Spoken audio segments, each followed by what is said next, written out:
सुप्रभात प्यारे बच्चों।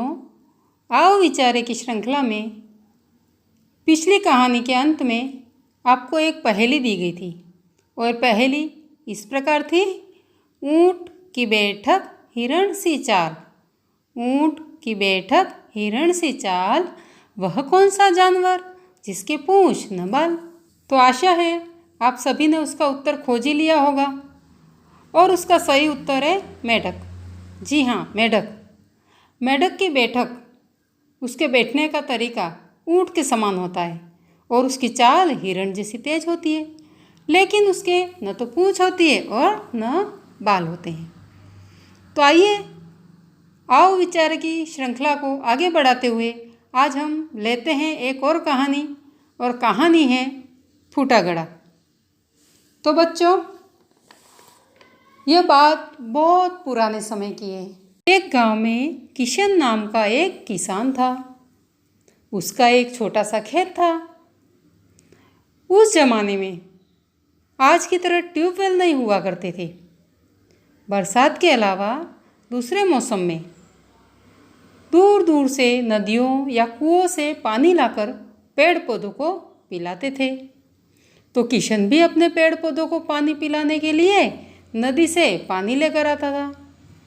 उसके पास 2 मिट्टी के घड़े थे। उन्हीं का उपयोग पानी लाने के लिए करता था, लेकिन उनमें से एक घड़ा फूट चुका था, उसमें छेद हो चुका था। इसलिए जब किशन नदी से पानी लाता था तब एक घड़े से पानी पूरा भरा हुआ आता, लेकिन दूसरे घड़े का पानी फूटे होने की वजह से खेत पर आते आते आधा ही रह जाता था। इस वजह से फूटा घड़ा बहुत शर्मिंदा रहता था कि वह आधा पानी खेत तक पहुंचा पाता है। इसके साथ ही दूसरे घड़े को बहुत घमंड था कि वह पूरा का पूरा पानी खेत तक पहुंचाता है। वह एक दिन फूटे घड़े से कहता है, तुम आधा पानी लाकर मालिक की मेहनत बेकार नहीं कर देते हो। यह सुनकर फूटा घड़ा बहुत दुखी हो जाता है। किसान दोनों घड़ों की बातें सुन रहा होता है। वह फूटे घड़े से कहता है, तुम सिर्फ अपनी बुराई देख रहे हो, लेकिन मैं तो शुरू से ही तुम्हारे बुराई के साथ छिपी अच्छाई को भी देख रहा हूँ, इसलिए मुझे तुमसे कोई शिकायत नहीं है। तुम्हें ऐसा क्यों लगता है कि तुम मेरे किसी काम के नहीं हो? जाने अनजाने में तुमने मेरी बहुत मदद की है। इस पर फूटा घड़ा पूछता है, पर वह कैसे मालिक? किसान कहता है, हर रोज जब हम नदी से पानी लेकर खेत पर जाते हैं तो तुम्हारा आधा पानी जमीन पर गिरता है, जिससे वह फूलों को उगने में मदद मिलती है। तो तुम कैसे कह सकते हो कि तुम मेरे किसी काम के नहीं हो? फूटा घड़ा फिर पूछता है, इन सब में आपका फायदा कैसे हुआ? अब आप सोचिए बच्चों कि किशन को क्या फ़ायदा हुआ होगा। अब सुनिए किशन ने क्या बताया।